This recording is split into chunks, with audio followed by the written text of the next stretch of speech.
So I like to play a little bit loud. Some of my friends are a little self-conscious about it. They're worried about the neighbors a little bit.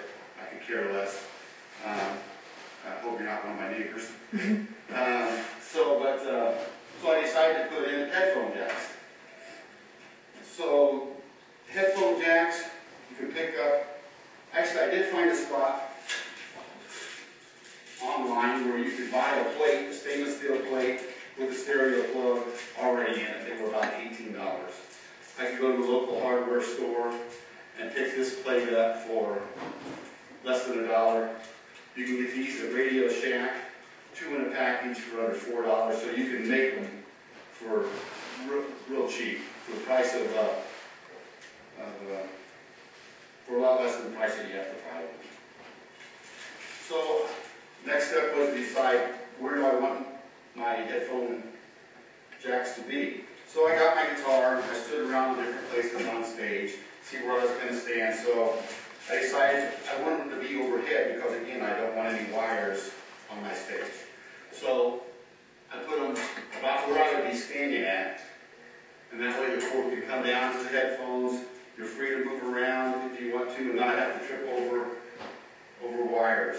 So I did that in 3 locations on the front part of my stage. And then on the back part of the stage, where the drums go, I ended up putting it in a box back on the back part of it. Now, the boxes up in the front, these are the returns.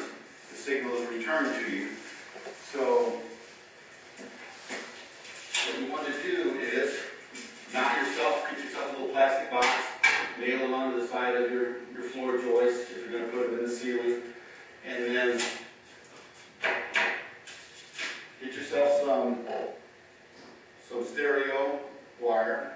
Make sure it's shielded to help with interference.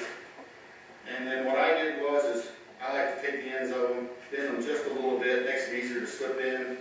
So then just slide it into the box, crimp that up, like so. Put a little flux on there. The flux helps suck the solder into the joint. Heat the wire up, not the connection up, and then put your solder down on top of it. It'll suck it all right in. Now what I did on the ground, which I'm not showing you here, is I used a little bit of shrink wrap and put it on first, and then after I soldered it, I just took the lighter and just heat it up a little bit. It shrinks to the wire and it'll help keep it from shorting out. So I made my connections first with my speaker wire, stereo wire, and then I ran them through my box over to this location over here, which is by my board. And I did that with every one of them. I just took it and ran them over that way. And I made sure, even though that they are shielded, that I didn't run them in the same holes that I've got my electrical outlets. So they're run all by themselves. Back over to my return over here. And so then I just took these connections here, put them on my workbench up here, again, bent my wires over, and there's almost some heat shrink line. You probably won't be able to see that. And then I just soldered everything right here. One little tip is you might want to remember to make sure that your wire is ran through your box first before you do solder this connection on. Otherwise, you'll have to knock a hole in your box. What I did overhead and a few in the back is I did run an extra wire into each one of them in case something should happen. I'm going to have a hard ceiling. So I ran an extra wire just in case I need it, since I'm not running things in conduit.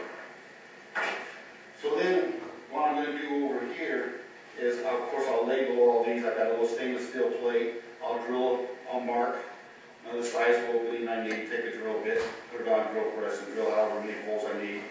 Run these through, they got a little nut on them, run them through, tighten them up, and then label each one of them what their location is. Now this is the return. Now, with your headphones, you have to have a send. Now all of your amps, almost all new amps now, have headphone jacks on them. So you just take your headphone jack out of the back, and I made a send box back here in the back. So back here, and I did the same thing, so you just take your headphone from here over to here and send it back off over to the other direction. I ran a few extra wires in this box back here.